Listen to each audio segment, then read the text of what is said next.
Madhavan, I think unless you get in, I should not get in. Well, there's somebody else who's... Yeah, good. Yes, exactly. Otherwise, you can't see the screen anyway. Yeah. That seems to have... So welcome everybody to this roundtable on IT systems for in the industry, and with a subtitle, How to Ensure Software Reliability. And I think this is a transversal roundtable. So this is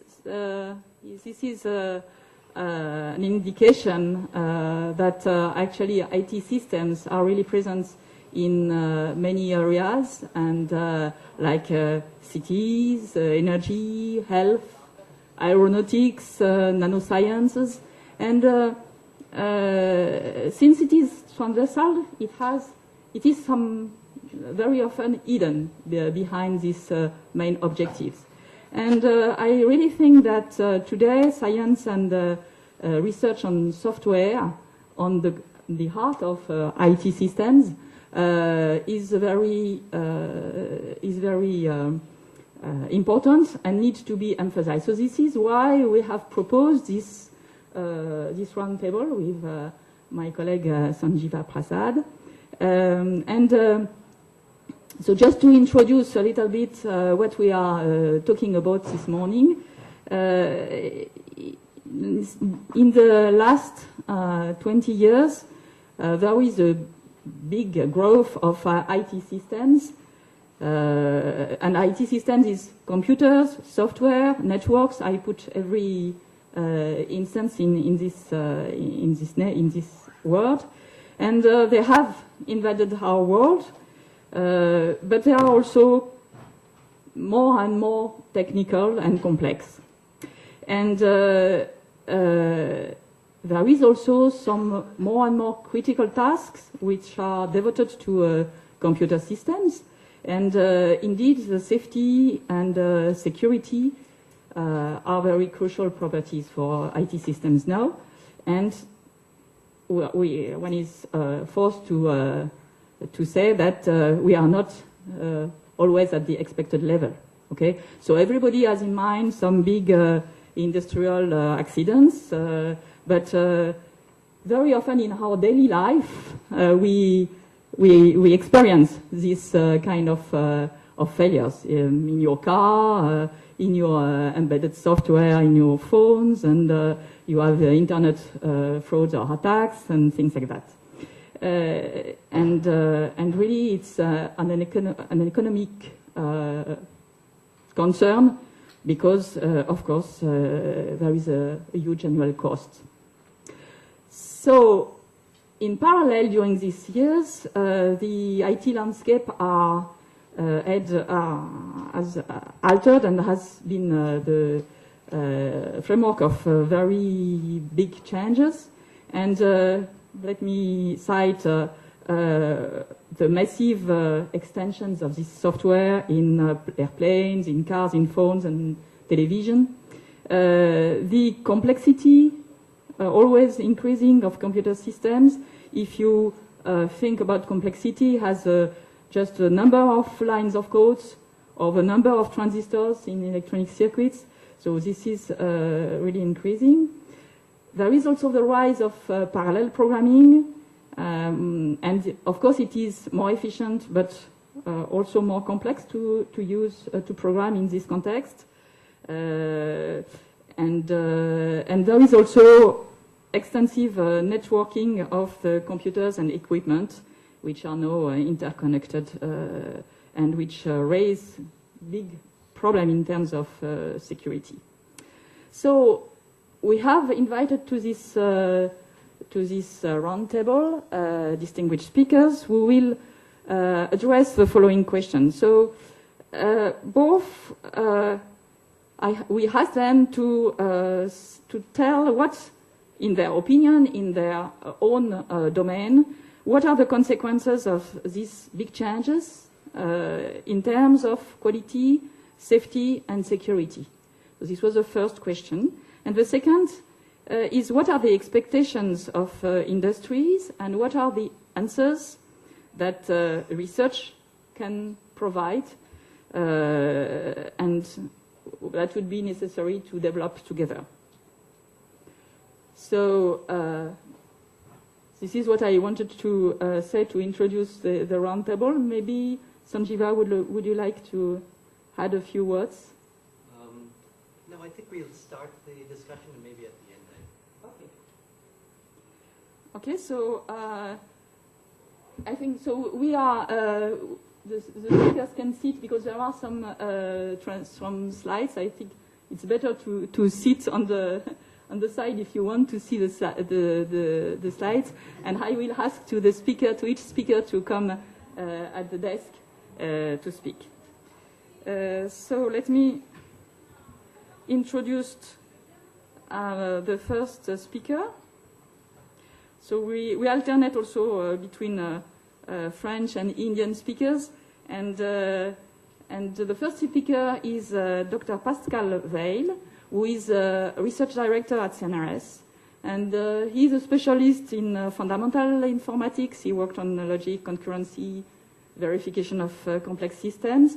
He is also the director of a big research lab in Bordeaux, and is working at CNRS in the scientific advisory board of the one of the institute in computer science. And he is also involved strongly in India because he was involved in the LER informal in Chennai. So Pascal, please.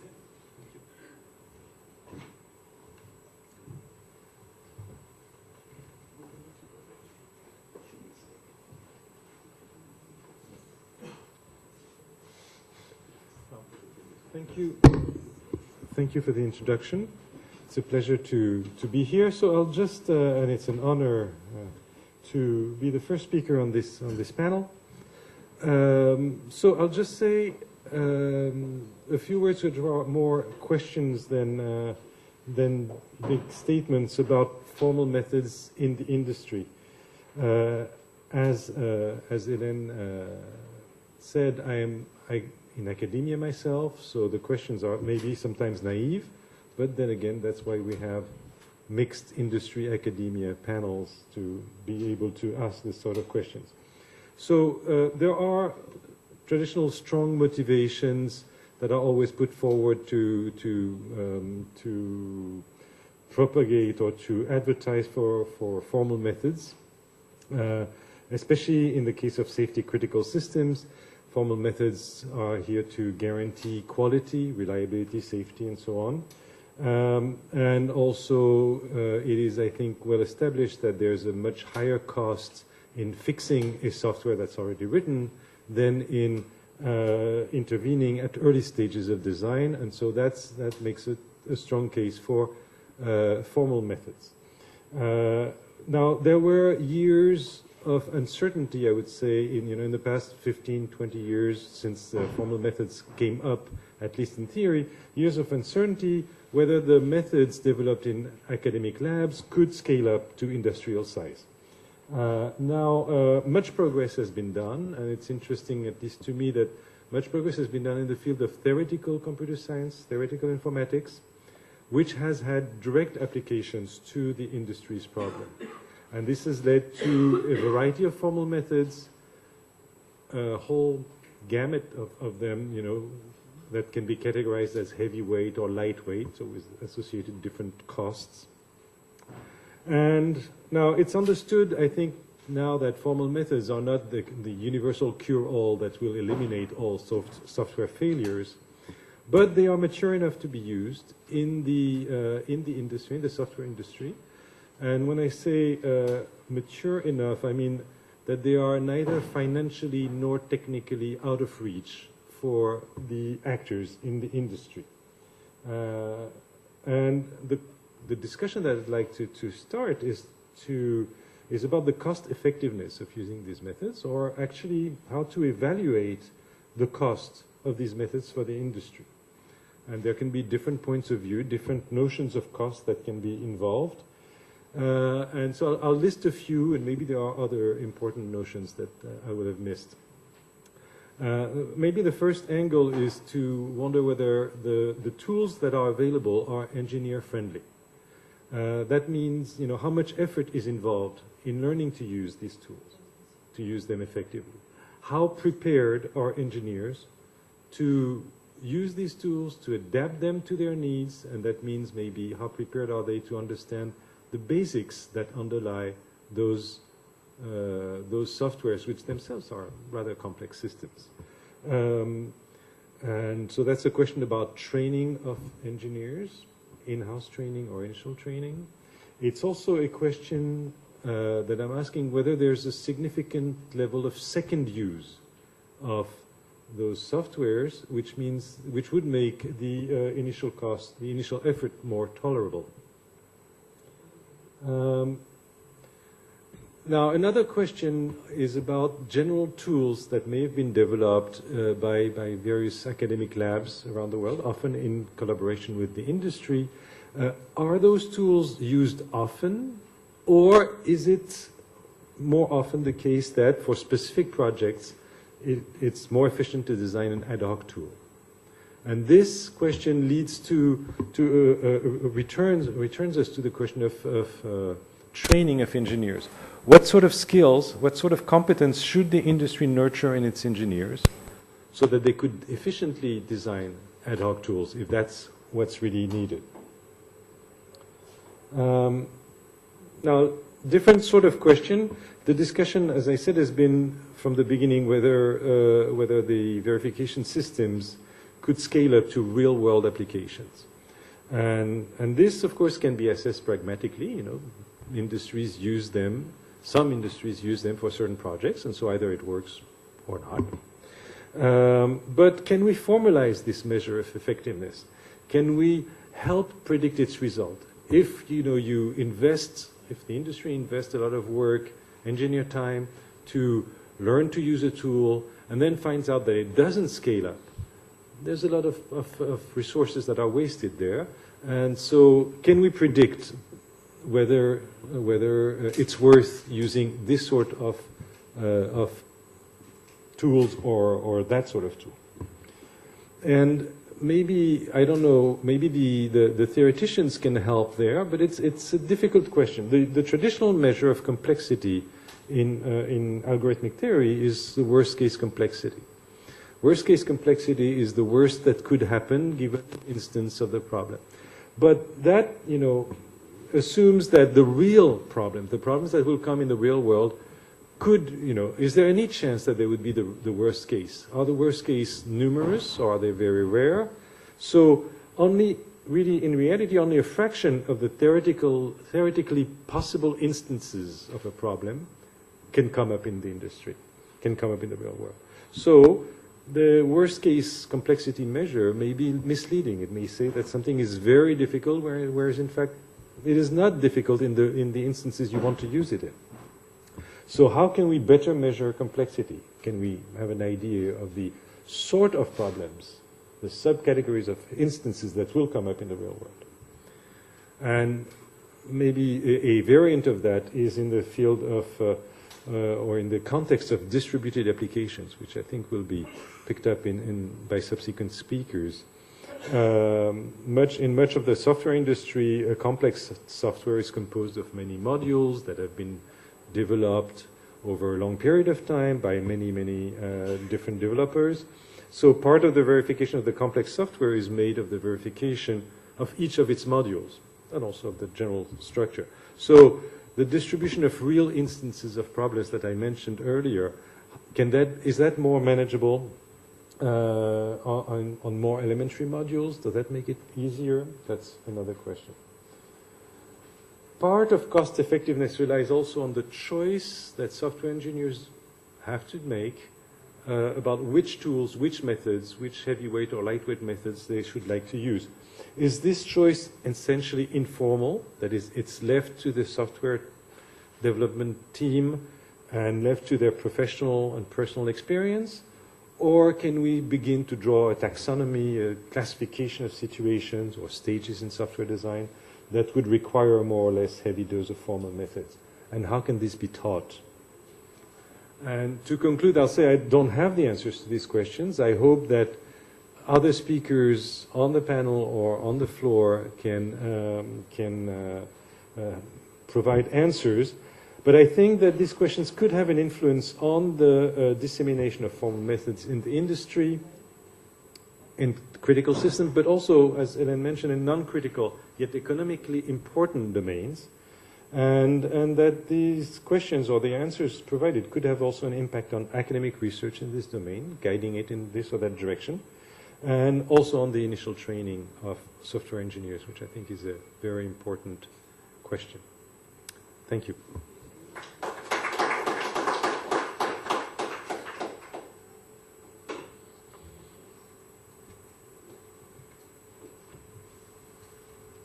Thank you, Pascal.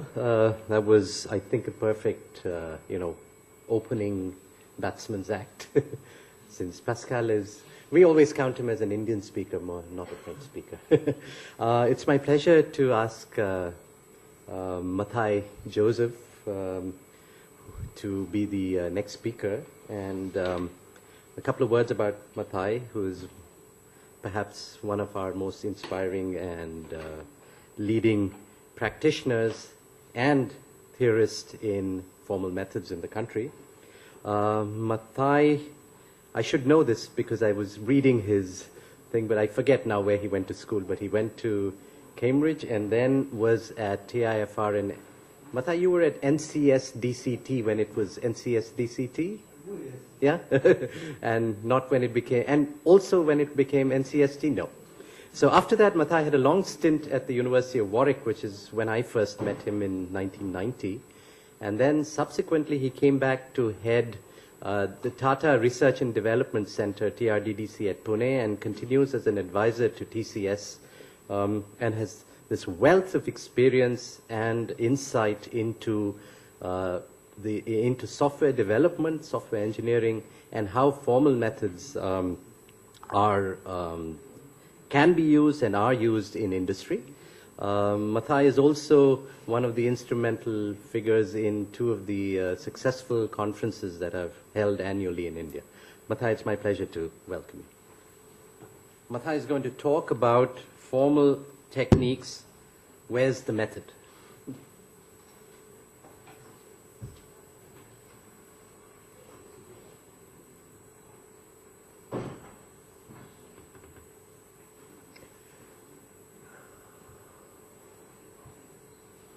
So after Sanjiva's introduction, I find myself short of words. I think it was a very flattering introduction. Let me tell you where his story stopped. I'll start from there. Some years back, I came back after many years in research institutes and academic institutes to join a company. And one of the first things you have to do when you join a company is make yourself useful.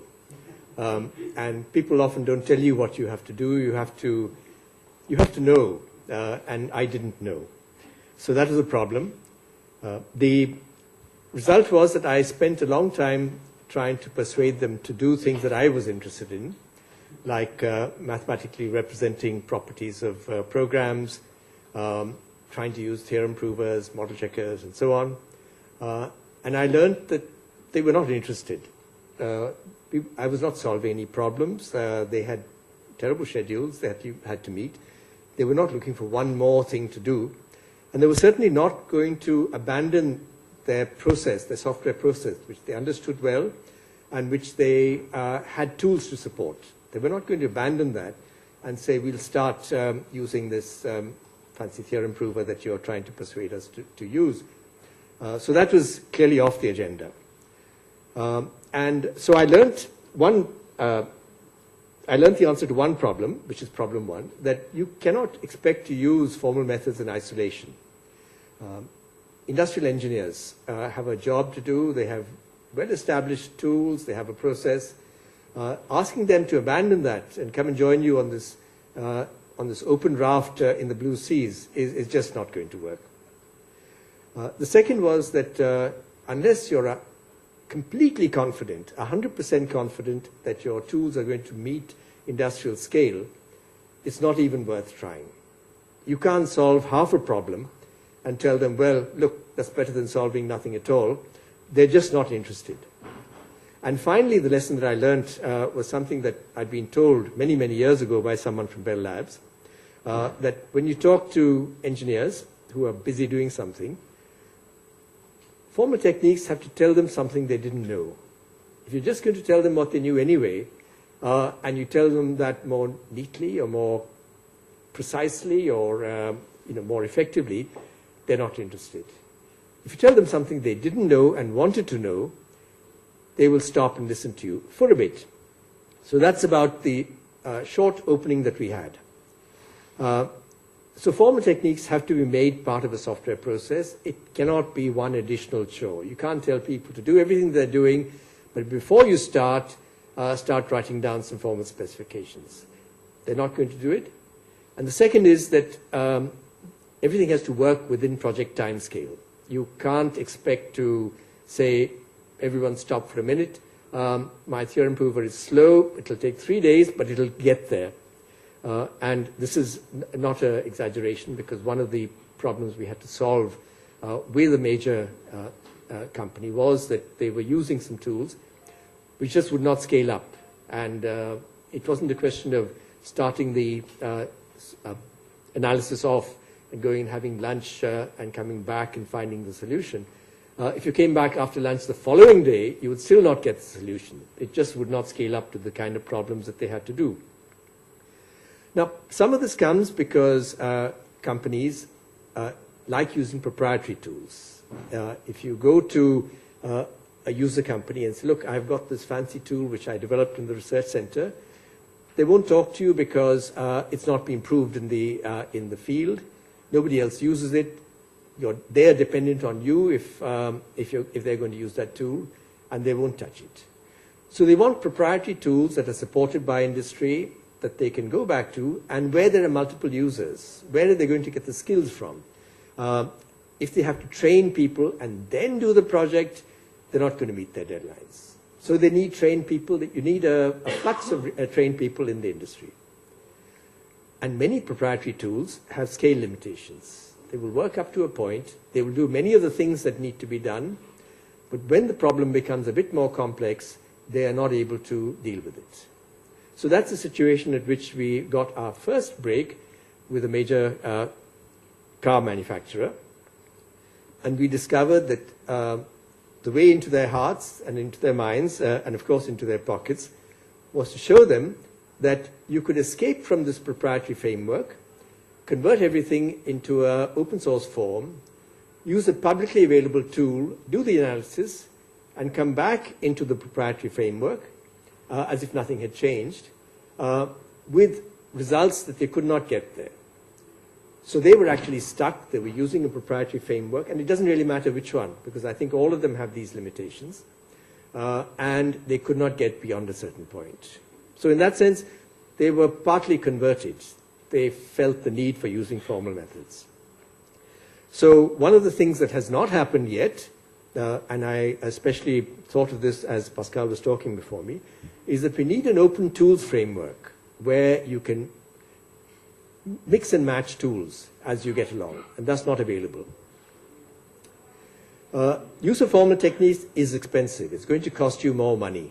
And if you have to justify that, you have to find out where it's going to be most effective. We found quickly that one of the major sets of errors come from requirements coming from multiple sources. Different departments in the company would state their requirements. It would all be collected together.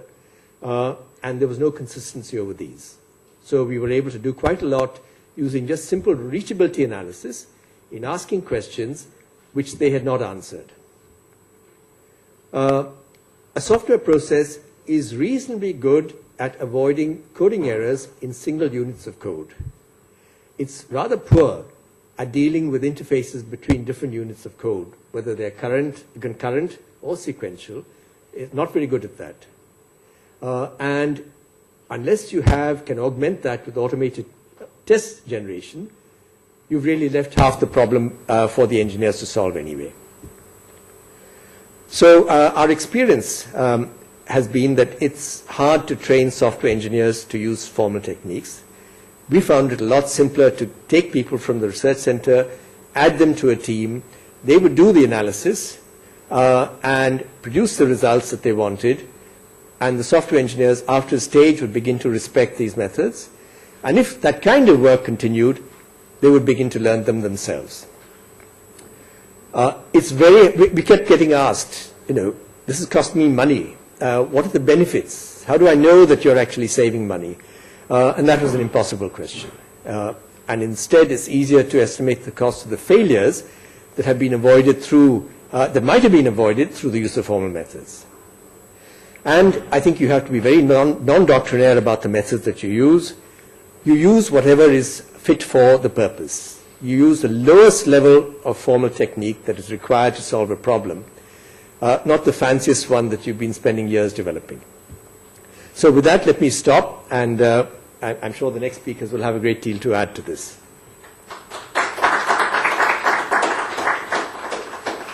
Thank you. So the next speaker is Mr. Bruno Stoufflet. So he's Vice President of Scientific Strategy, Research and Technology and Advanced Business at Dassault Aviation. And he's also president of the Groupement, a French aerospace industries association, which has been created in 1908, which is now featuring more than 260 members. And he's a member of the Air and Space Academy. Thank you. He will speak about test and formal verification. Please.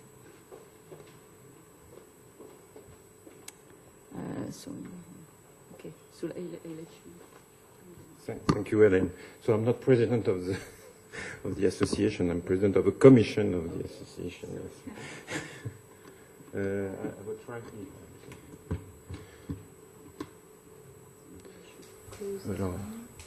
Okay. So it will be a little complex because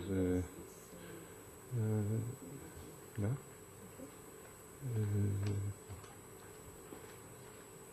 Okay. Okay. So good morning, ladies and gentlemen. I'm certainly the less expert of this domain in the room, but I will report on our experience of trying to use formal methods in the company for critical systems. So, as you know, avionics, which encompass the embedded systems in an aircraft, is a canonical example of safety-critical embedded software. As you know, the industry and regulatory authorities in this domain have defined a stringent certification standard for avionics software, which is called the DO 178, and there is an equivalent in Europe. This standard provides guidance, objectives, as well as associated activities and data concerning various software lifecycle processes, with a strong emphasis on verification. And what changes is that in the recent months and years, a new standard has been agreed, which is the DO 178C, which include, and it's very important, a supplement on formal methods. That's the first time that certification recognizes what formal methods can bring. And it states the following. And it's important to have these statements. Formal methods might be used in a very selective manner to partially address a small set of objectives, or might be the primary source of evidence for the satisfaction of many of the objectives concerned with development and verification. So it changes a lot the way we can think in the future to develop these critical systems. Also, this permission to replace part of testing with formal verification is quite new. In the company, Dassault Aviation, we have started to apply this new guidance into production like environment, and we have started more than 10 years ago to assess what this method could bring. Our main focus in terms of application of this method are related to the flight control systems of our civil aircraft Falcon, which is the most critical system of the avionics of the aircraft, and it is really the system at the highest level of criticality. So I wanted to show you what it encompasses practically.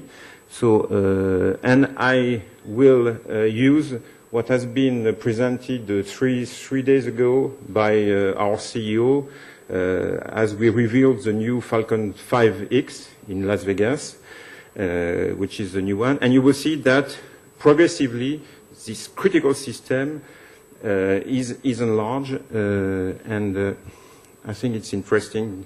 So as it's a PDF file and very brand new file, I couldn't extract what I wanted to show you, so I will go directly to this. So a flight control system consists of relying actions of pilots, essentially, to so what? Okay. So, I have some difficulty. Doesn't want to go. What's the problem? Okay. Okay. On the basic fly-by-wire system, you rely pilot controls to actuators, etc., and you have distinction between what is the configuration of the aircraft in terms of deploying some devices, eye lift device, for example, trim, and control. Then, when you go further, I hope, okay, and it's what we did with the previous Falcon, which is the 7X, the digital flight control systems take over the trim and control system, and we separated at this time secondary flight control and flight control surfaces and primary one. With the Falcon 5X, we went further. So if I can go, okay, sorry for, okay, and we have now a system which encompasses comprehensively the whole action of pilot regarding configuration, trim, and control. What I want to illustrate is that this critical system now becomes more and more complex, and I don't claim that in the future it will be even more complex, but it shows you that formal method applied really on the system which grow from an aircraft to another one, from a generation to another one. Okay, so it gives you what I mean by flight control system. So since 2004 in Dassault Aviation, we have started to use formal verification techniques experimentally to complement or replace integration robustness testing. As I told you, we have applied these techniques to flight control software developed for Falcon.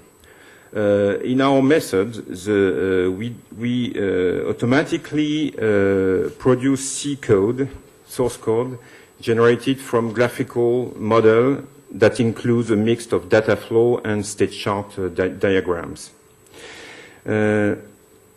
Normal conditions for this software are defined as intervals bounding the model's input variables and the permanent validity of a set of assertions stated at the model level. These assertions are assumptions expected to be met in both normal and abnormal input conditions. And we have to take in consideration all the level of normality of the system, what we call normal lows, alternate lows, and direct lows. So that's means that the system is not only the one functioning at the normal level, but at 3 types of level.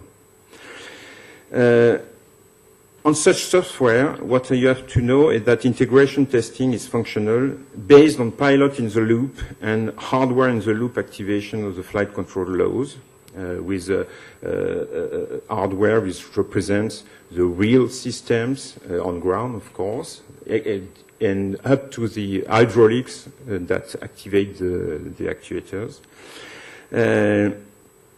So designing test cases to observe what might happen if some internal assertions break was determined to be costly and inconclusive, so we handle robustness by manually justifying that normal and abnormal external inputs can't lead to assertion failures. A set of design rules facilitate the checking of range properties. We apply them at the software modeling level, not at the source code level, and use a custom checker to verify them. These rules made a manual justification possible. We anticipated that strengthening the manual analysis of range constraints through mechanized interval propagation by formal methods and abstract interpretation would be beneficial. But we couldn't directly compare the benefits of this process evolution because it was quite difficult to really encompass what it represents. But what we have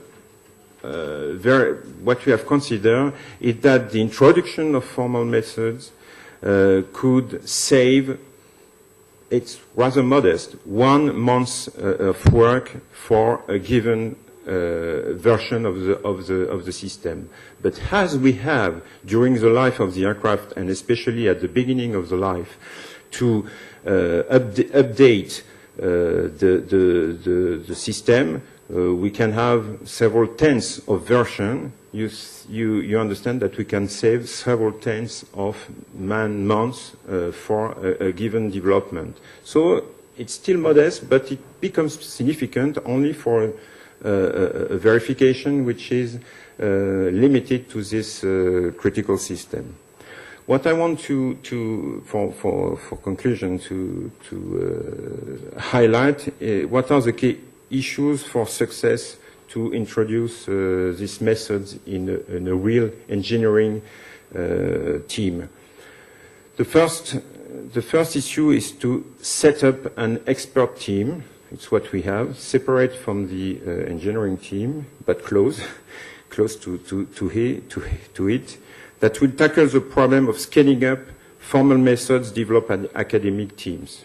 And we spent several years to do this, 10 years, with teams from Inria and CEA, the Technological Research Center in France.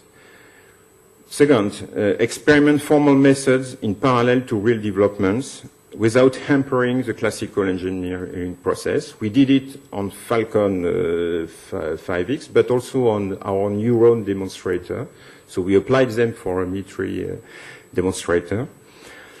Third, favor a progressive introduction of formal methods aiming at robustifying a process rather than replace existing approaches. So we don't claim that we will replace, but we will complement what is done. So the benefit would not be in reducing man-months, as I told you, but it would be in robustifying the credibility of what we do, credibility we have in what we do. And the fourth key issue is to apply the appropriate method at each level of the process. And we have a process with high-level requirements, low-level requirements, source, formal model, source code. So what is important is to identify where you have to introduce a formal technique to verify what you want to verify. Okay, so something that is in the perspective of this introduction of this method for us is really to, in the future, to have certification credit coming from the authorities, which is not the case today. We robustify a process, but we don't completely have benefit in terms of credit certification. Okay, so I hand it.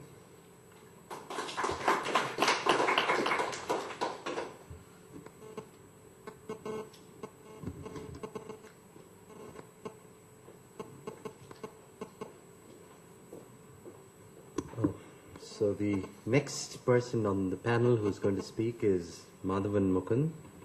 Madhavan is a professor at Chennai Math Institute, and he's been there from 1992, and before that he was at Chennai Math Institute, before it was called Chennai Math Institute, but he was also at Aarhus, and he has been an old practitioner and been working in the area of concurrency and formal methods for a long time, particularly specifications of interactive systems.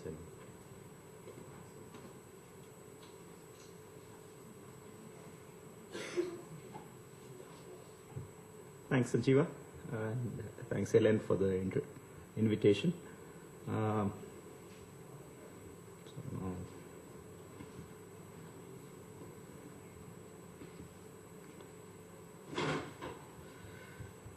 So I'd like to maybe just outline some aspects of this topic which are academically interesting to me, but also I think overlapping now with what practitioners would like to see done. And so we just had a discussion in the last talk about avionics, and this is avionics or nuclear reactors. These are classical examples of safety critical systems with embedded software where failure is catastrophic and people are traditionally resigned, shall we say, to spending more time to verify these things, either informally or formally, because the cost of failure is not acceptable. But what we see increasingly, and this was referred to by Hélène also in the starting remarks, is that we see software everywhere, and in particular we see it in our phones, we see it in medical devices like pacemakers, we see it in thermostats. And in particular, I would like to talk, just to put a context to these remarks in the context of automotive software, which also Mathai talked about. So speaking of pacemakers, I don't know if you saw this news item, but 2 or 3 days ago, Dick Cheney announced that he had actually shut off a feature on his pacemaker because he was advised that it was susceptible to a terrorist attack. So the point is that these are non-trivial pieces of software, because you could have apparently some wireless triggered attack which would send his heart racing or whatever, right? So these are things which have equally life-threatening consequences, is what I want to emphasize. At the same time, they are at a human scale now. We are not, only in exotic companies like Boeing or Dassault dealing with avionics, or with NASA dealing with spacecraft or something like that. But, car manufacturers have to produce new cars every year, otherwise people won't buy them. But at the same time, each time they change something, they have to make sure it works and it doesn't crash. So they have to do something to make sure that these are usable pieces of hardware, but there's a lot of software which makes it run. So we have heard of fly-by-wire, but actually most modern high-end cars and increasingly low-end cars are actually drive-by-wire. You press a brake and nothing happens. Okay, it sends a signal to the brake. There is no connection anymore. It's not a fluid being transmitted to the brake. It's not a mechanical system. It's very much an electronic software controlled system. And so if things break down, there's nothing much you can do in between. Right? So if the sensor fails or the circuit fails or there's some interference, you could have disastrous consequences. So the challenge of automotive software is that it's really a live example of a complex distributed system with a lot of interaction. So you have very traditionally, from a systems engineering point of view, multiple subsystems in a car which you can analyze separately. So you have critical functions like braking and supplying fuel to the engine and steering. You have possibly less critical systems which govern the lights and the wipers, and even less critical things which govern your DVD player in the car. But the point is, these are all sitting in the car and they're all working simultaneously, and they all are, most of the interesting ones have sensors which convey some information about what's happening, and then you have actuators which will change something to make the process move. So you might sense that somebody has pressed the accelerator and then you might inject more fuel into the engine, for example. So one of the complications already is that these sensors are distributed around the car, and you cannot have a single system which combines all this. So you have a distributed subsystem, and you have distributed subsystems working in parallel. So this is really the complexity of the whole architecture. So you have multiple sensors, multiple actuators doing multiple parallel tasks, but they are not entirely independent. So they are mostly independent. Right? So each of them has a well-defined role, and this is the asynchronous aspect of it. So it's difficult to actually simulate all possible behaviors of a car, or imagine all possible scenarios that might arise, because these systems work independently, and there are many different combinations of things which you cannot exhaustively come up with. So this is the traditional challenge of verifying a concurrent system, that a bug would be very difficult to reproduce, because it's something which happens very rarely, but when it does happen, it's not acceptable. But the other part of this system is that there is not complete isolation. I mean, these systems have to interact, right? So we all have seen that many cars will automatically engage the lock if the car starts moving, but if the car has an impact, the lock ideally should open. But it is in the same state when it should have been shut, right? Because the engine is still on and possibly the car is still moving, but there is a certain change which has happened which makes that rule not work anymore. So you have some interactions between these things which are desirable or which are anticipated. And you may have some which are unintended. So I could only come up with a frivolous example, which is that, you know, you switch off the power and maybe it forgets which radio station you're listening to. But you could imagine more serious things which people don't realize, that these things actually interact with each other, and there are certain situations where one system might affect another system without you realizing it. Right? So when you analyze these things and you want to verify them, you have to take into account both the fact that they are largely independent for part of their evolution, but they also have these interactions. So, as we have heard from many of the speakers before, errors are expensive. In the context of automobiles, an error could be a loss of life. If it is less serious than that, it could still mean a lot of expense for the company, because they will have to recall several thousand cars, and there's also a consequence loss of reputation and customer confidence. So long-term economic loss, not just short-term loss on this particular model, but people won't buy your next car, right? So as in aviation, there is also regulatory requirements, there are safety standards, and the aim is hopefully that formal verification can assist in all these aspects in terms of verifying correctness at a design stage, catch the bugs early. But also, it's not enough to just verify the design. You also have to verify that the final subsystem that you put together works. So there is a certain amount of playover from formal verification to formal testing. Okay, so testing cannot be ignored as a part of the activity of ensuring reliability of a system. So I'd like to just briefly discuss the three different aspects of the challenges which come. So the first is specification. So as Mathai said, part of the problem is just finding out what needs to be done. Right? So we have very complex models which people have come up with. We have very complex frameworks like message sequence charts to talk about how these modules should interact. And then we have complex formalisms like temporal logic to describe how these systems evolve. But it's not very clear that what the engineer wants to do is described accurately or to his satisfaction or to your satisfaction in this language. So you really need to kind of make these formalisms more usable and more understandable for the engineer to make sure that there's no disconnect. For verification, you have the obvious problem. You have all these systems in parallel. There's a huge state space explosion. You cannot hope to build a tool or a technique which works in generality. So you really need to focus on what problems are interesting. Very often the problem is reachability. You don't want some unreachable combinations of things to happen. So if you can just focus on more specific problems, you might be able to scale up your analysis rather than try to do everything for every possible property. And the last thing is about testing. So you have these systems, you can test them in isolation. That already is hard because you don't know how much you have to test in the presence of interaction. Second thing is that if each of them works in isolation, that is, as we were, even in the aviation case, you put the pilot in the loop and you check that the flight control works, it's still not clear that when you put them all together that the interactions are what you want. You could have unintended interactions, right? So here it's hopeful that if you had a formal specification, you can actually reuse some of the analysis you have done for the state space there to verify that in the presence of local testing, you have ruled out certain undesirable combinations of interactions which could otherwise in principle be there. So to summarize, this automotive, I think, is a kind of sweet spot for academia and industry to actually collaborate to build effectively usable tools which will combine some kind of precise but usable notation for specification, some techniques which scale up for verification, at least for a limited class of properties, and also reuse this verification technology for testing, which I think is an important step which should not be forgotten by the formal verification community. Thank you.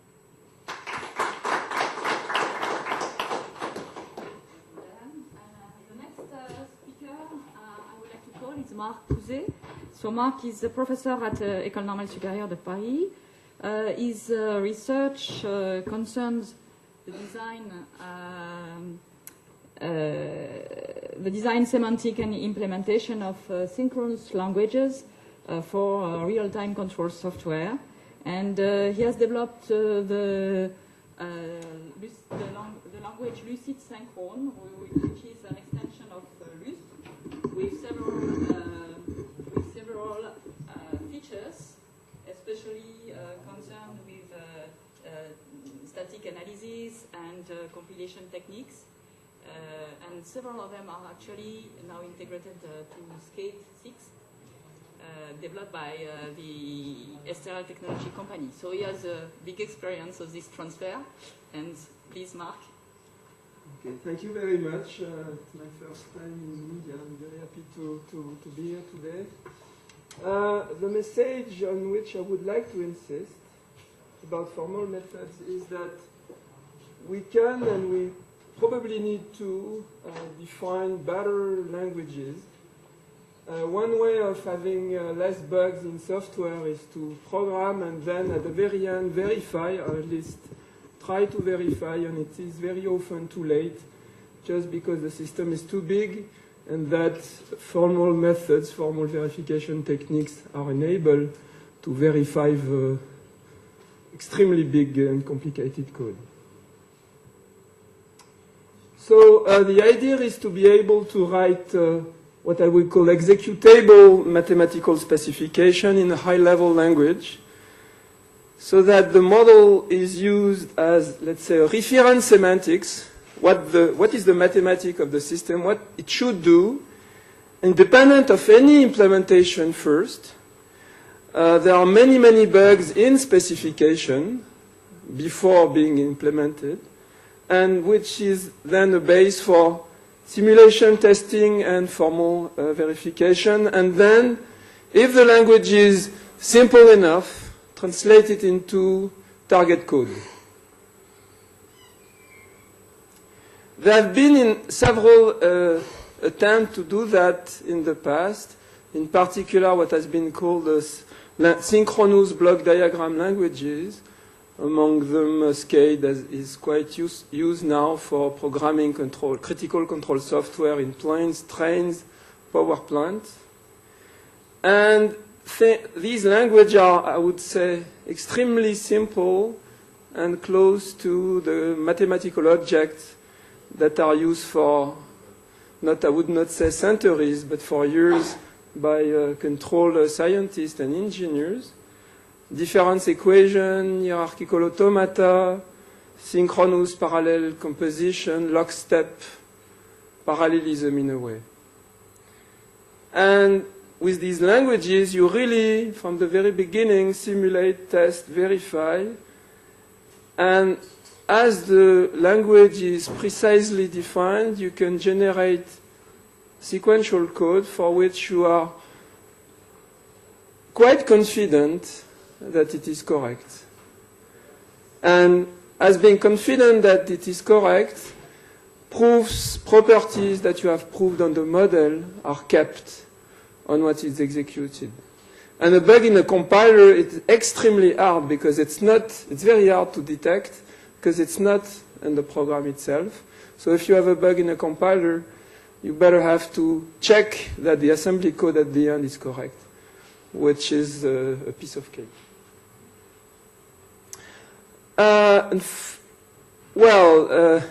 Things are not that nice because these languages are very limited in expressiveness. Essentially, you focus on discrete time systems, okay? Which is a very small part of system modeling. If you want to model the physics in a faithful manner, you for sure need the mix of discrete and continuous time behaviors.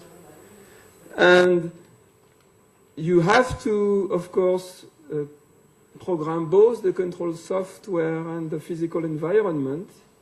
And mathematical objects are also known for almost centuries. Differential equation, either ordinary differential equation, DAEs, PDEs, etc. So the mathematics is known for those objects, but what is hard is the combination. What is hard is the combination of this plus discrete transition. And it's not on one side the software and on the other side the purely continuous environment. There are a lot of discontinuities in the physical model that you want to have. You have several modes. You want to model failures, a certain number of phenomena. So you need an expressiveness of programming, I mean, something that you have in software, in programming languages, even for modeling the physics in a faithful manner. Should we do research on that topic? It was very surprising when I discovered the field because a lot of tools exist already for years. I mean, planes, we spoke about fly-by-wire controls, and the engineer used Simulink, LabVIEW, whatever, every day. But the question is that, would you fly with the code automatically generated from those tools? Okay? And so I would say, can we do better? And I think that it needs fundamental work on language design, semantics, compilation, so that what is executed and what is simulated are the same. And it's very hard. I mean, if it is not done, it's for good reason. It's far harder. You have numeric solver in the loops, variable step solver in the loop, floating point arithmetics, all dirty stuff that we have to deal with. Okay, but I would say we need it. Another question is about putting formal methods at a very early stage. As I said, my experience is that very often it's too late to verify at the end. An engineer, when their certification authorities come and say, you should have verified the requirement number 42, and they said, my God, I forgot it. And it's too late. So can we, I would say, help in having simulation test verification at the early stage, even when some components are not yet implemented? They're only known by, let's say, a bunch of safety requirements that have been, that are maybe contradictory. Very often they are contradictory. And can you even simulate quantitative budgets, time, resources, etc.? Can you have a clue of feasibility of the implementation from the beginning? And current methods, like UML star tools, I would say, are a first attempt, but certainly not formal enough, certainly not integrated enough to programming languages, so that you can make a link between, again, what you prove on the specification and what you will implement in your language. So for that also we need, I think, better languages, and its scale in particular has been, I would say, an important vehicle for formal methods in industry, and there is a place there. Thank you.